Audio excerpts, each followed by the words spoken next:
वृंदावन कुंभ में सभी लोग अपना अपना शिविर लगाकर लोगों की सेवा करने को हमेशा तत्पर हैं, जिसमें कि भक्तजनों के लिए भोजन प्रसाद आदि की व्यवस्था की जा रही है।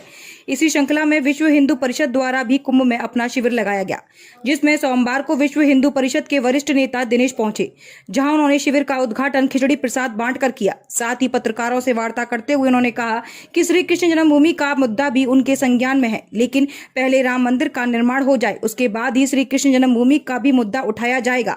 इस बारे में बताते हुए विश्व हिंदू परिषद के वरिष्ठ नेता दिनेश कुमार ने कहा कि विश्व हिंदू परिषद का प्रारंभ से ही एजेंडा श्री राम जन्मभूमि जन्मस्थली, श्री कृष्ण जन्मस्थली और बाबा विश्वनाथ काशी, ये तीनों एजेंडे रहे हैं।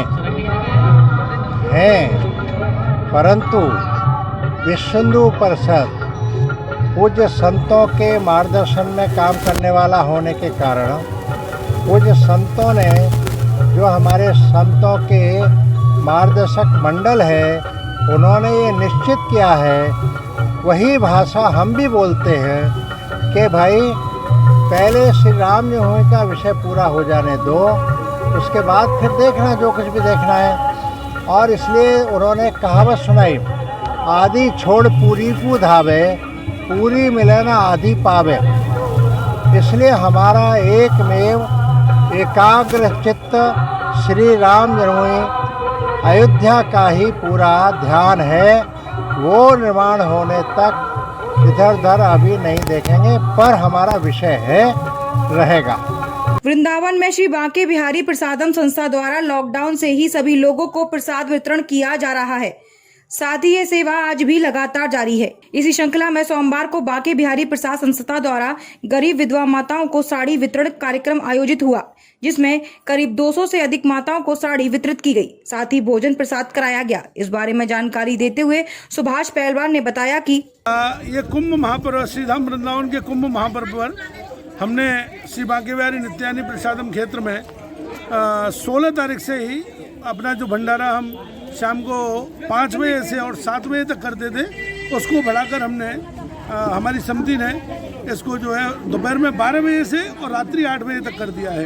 क्योंकि कुंभ महापर्व पर श्री धाम वृंदावन में लाखों श्रद्धालु और संत भक्त आएंगे, इसलिए तीर्थ पुरोहित होने के नाते चतुर्थ संप्रदाय तीनों अनी अखाड़ा तीर्थ पुरोहित में लाला पहलवान सुभाष तीर्थ पुरोहित होने के नाते हमने ये कार्यक्रम को दोपहर 12 बजे से और रात्रि 8 बजे तक करने का निर्णय किया है। वृंदावन के लोही बाजार क्षेत्र स्थित श्री राधा दामोदर मंदिर में सोमवार को 479वां राधा दामोदर प्राकट्य महोत्सव मनाया गया, जिसमें कि ठाकुर राधा दामोदर को दूध, दही, शहद, चीनी आदि पंचामृत से मंत्रोच्चारण के मध्य स्नान कराया। वहीं प्रातःकाल 11 बजे से ठाकुर राधा दामोदर भगवान का अभिषेक प्रारंभ हो गया, जो कि लगभग 1 घंटे तक लगातार चला, जिसका भक्तों ने बड़ा ही आनंद लिया। सहारनपुर में छात्रवृत्ति को लेकर जेवी जैन कॉलेज पर छात्रों का हंगामा हो गया। गुस्साई छात्रों ने गेट पर तालाबंदी कर विरोध प्रदर्शन किया, जिसको लेकर कॉलेज प्रशासन पर छात्रों ने छात्रवृत्ति घोटाले का आरोप लगाया है। फॉर्म जमा करने के बाद भी कॉलेज प्रशासन ने समाज कल्याण को छात्रवृत्ति के पेपर फॉरवर्ड नहीं किए, जिस मामले को लेकर कार्रवाई नहीं होने पर छात्रों ने अनिश्चितकालीन धरने की चेतावनी दी है। तालाबंदी की है कि ये जेवी जैन डिग्री कॉलेज सहारनपुर फर्जी अल्पसंख्यक दर्जा ले बैठा है। कोर्ट का आदेश है, जिस कॉलेज में 50% अल्पसंख्यक कोटे का एडमिशन नहीं होंगे, उस कॉलेज को जर्नल व एससी कैटेगरी के बच्चों को छात्रवृत्ति नहीं दी जाएगी।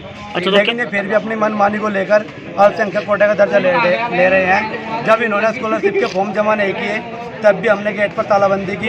उसके बाद इन्होंने फर्जीवाड़े में स्कॉलरशिप के फॉर्म तो जमा कर लिए, डर समझे कुछ भी समझो हमारा, जिस वजह से मैंने फॉर्म जमा कर लिया है, लेकिन समाज कल्याण विभाग को फॉरवर्ड नहीं किए। तो आपकी क्या मांगे हैं? हमारी मांग ये है कि समाज कल्याण को हमारे स्कॉलरशिप के फॉर्म फॉरवर्ड किया जाए। अगर शासन ये कहता है कि 50% अल्पसंख्यक कोटे के एडिशन होंगे तभी फॉरवर्ड होंगे, तो ये अपना अल्पसंख्यक दर्जा कोर्ट में वापस करे।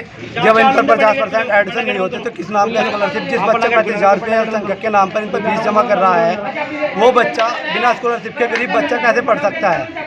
नहीं, मामला पता नहीं क्या है। एक बच्चा है मोहित शर्मा, MA संस्कृत का जी। हमारे यहाँ बिल्कुल स्ट्रिक्ट नियम है कि बिना यूनिफॉर्म के कोई बच्चा नहीं आएगा, और ये तो बहुत पुराना छात्र है हमारा जी। आज सुबह बिना यूनिफॉर्म के था, तो इसे हमने वापस कर दिया कि आप जाइए। तो इसके बाद ये किस बात को लेके ये कर रहा है, ये अभी हमारे संज्ञान में नहीं है। सर एडमिशन को लेकर कि अल्पसंख्यक के बच्चों का 50% वो है, तो उसमें ताला मार रहे हैं लोग गेट के, तो इसमें क्या कहना चाहिए? यहाँ सारे एडमिशन हो रहे हैं कि फर्जी तरीके से कॉलेज प्रशासन अपना वो कर रहा है एडमिशन। नहीं, फर्जी तरीका तो कोई हो ही नहीं सकता। सरकारी कॉलेज है, बिल्कुल नियम के अनुसार ही हम सारे कार्य करते हैं और सारे एडमिशन हुए हैं। ये बच्चा एक भी एडमिशन ऐसा अंकित करके हमें बताए कि ये गलत हुआ है तो हम उस पर कार्रवाई कर सकते हैं। अलीगढ़ थाना सासनी गेट के दौरान नगला आशिक अली रोड से पुलिस ने देर रात अरबाज पुत्र गुड्डू को पकड़ा और उसे पकड़कर थाने ले गई। बेटे को पुलिस द्वारा पकड़े जाने पर उसके परिवार के लोग अपने बेटे के पीछे पीछे थाना सासनी गेट पहुंच गए। थाने पहुंचे परिजनों ने जब पुलिस से पूछा कि आखिर किस जुर्म में उनके बेटे अरबाज को पकड़कर थाने लेकर आए हैं, जिसके बाद पुलिस ने पकड़े गए युवक के बारे में परिवार के लोगों को कुछ भी बताने से मना कर दिया और थाने में बंद युवक के परिवार वालों को थाने में पुलिस वालों ने धमकाते हुए फटकार कर थाने से भगा दिया। पुलिस की धमकी के बाद थाने के अंदर लोहे की सलाखों के पीछे बंद युवक अरबाज की मां पुलिस की इस धमकी को बर्दाश्त नहीं कर पाई और वहीं थाने के अंदर बेहोश होकर जमीन पर गिर गई। पुलिस की फटकार के बाद बेहोश हुई महिला को बेहोशी की हालत में थाने पर मौजूद परिवार वाले जेएन मेडिकल कॉलेज इलाज के लिए लेकर पहुंचे, जहां उपचार के दौरान महिला की मृत्यु हो गई। महिला के परिजनों को मौत का कारण डॉक्टरों ने हार्ट अटैक बताया, जिसके बाद मृतक महिला के परिवार ने पुलिस पर सवालिया निशान उठाते हुए कहा कि पुलिस वालों ने थाने के अंदर हम लोगों के साथ गाली गलौज और बदतमीजी की थी। पुलिस की धमकाने की वजह से ही महिला की मौत हुई है। ये वाक़या हुआ, मेरा बच्चा घर में सो रहा था अंदर, मेरी गाड़ी भी अंदर थी। बच्चे को उठाया पहले, फिर गाड़ी उठाई, उसके बाद में उसको ले गए यहाँ से। हमने की बात बताओ क्या बात है, समझिए। तो थाने में पहुँचे फिर 8-10 लोग, और थाने जाने के बाद में उसकी माँ कह रही कि मुझे कम से कम बच्चे से मिलवाओ। और उन्होंने जो है फिर पुलिस वालों ने उनके साथ में थाने पे क्या बदतमीजी की आप लोगों के साथ, क्या किया गया? हाँ, धक्का मुक्की किया, उनको धक्के मारे। हाँ, बदतमीजी गई थी, तो उनको जो है उसी का वो हो गया अटैक। अब मैंने फिर तो क्या आपका ये कहना है कि आपके बेटे को निर्दोष उठाया गया था? हाँ, घर से उठाया, जब वो घर से उठाया उसमें उसका कोई रोल नहीं था। ऑनलाइन पेपर कराने की मांग को लेकर अभिभावक संघर्ष समिति सहारनपुर जिलाधिकारी कार्यालय पहुंची। जिलाधिकारी की अनुपस्थिति में सिटी मजिस्ट्रेट को एक ज्ञापन दिया गया। संजय वालिया ने कहा, सूबे के मुखिया के स्कूल खोलने के आदेश के बाद स्कूल संचालक फिर से अपनी मनमानी करने पर उतारू हो गए हैं। फिर से अनावश्यक रूप से अभिभावकों पर दबाव बनाया जा रहा है कि सारी फीस एक साथ जमा करें, नहीं तो पेपरों में नहीं बैठने दिया जाएगा, जो कि सरासर गलत है। वक्त के हालात को देखते हुए स्कूल संचालकों को अभिभावकों की मदद के लिए आगे आना चाहिए। पहले से था, पिछले महीने मुख्यमंत्री ने क्या आदेश करे कि स्कूलों को खोला जाए, तो स्कूल वालों को फिर से एक दबाव बनाने का मौका मिल गया और उन्होंने फिर से अपना डंडा चलाने का काम कर दिया कि एक मुश्त सारी फीस जमा करो, नहीं तो आपको पेपरों में बैठने नहीं दिया जाएगा। रैनबा स्कूल को देख लो और स्कूलों को देख लो, छात्रों का उत्पीड़न करने का काम कर रहे हैं। हम साफ तौर पर रेनबो स्कूल की प्रिंसिपल को कहना चाहते हैं कि वो घर में बैठ के जब स्कूल संचालित करने का काम करती हैं, क्या उन टीचरों को कोरोना नहीं हो सकता? क्या हमारे बच्चों कोरोना पीड़ित नहीं हो सकते?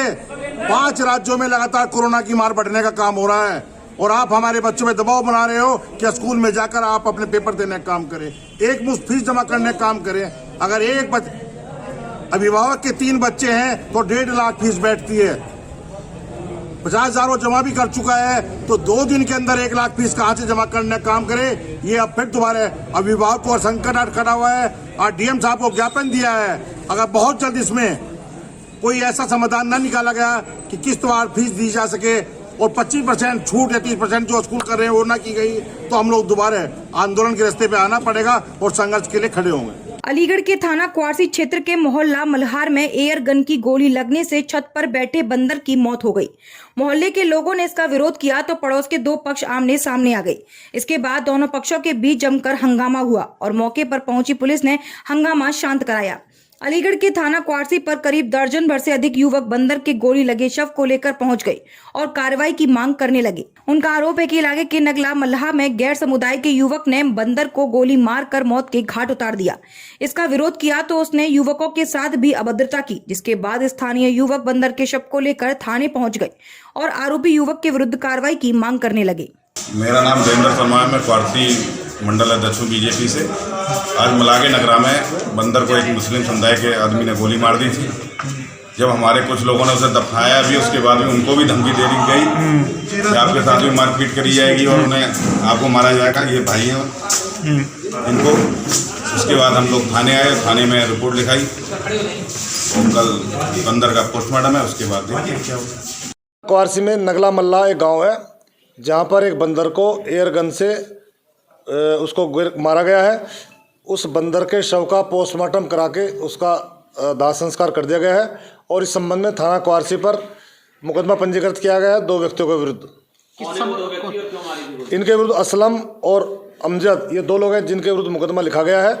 ये बंदर छत पर था और इन्होंने एयर गन से उसको मारा है।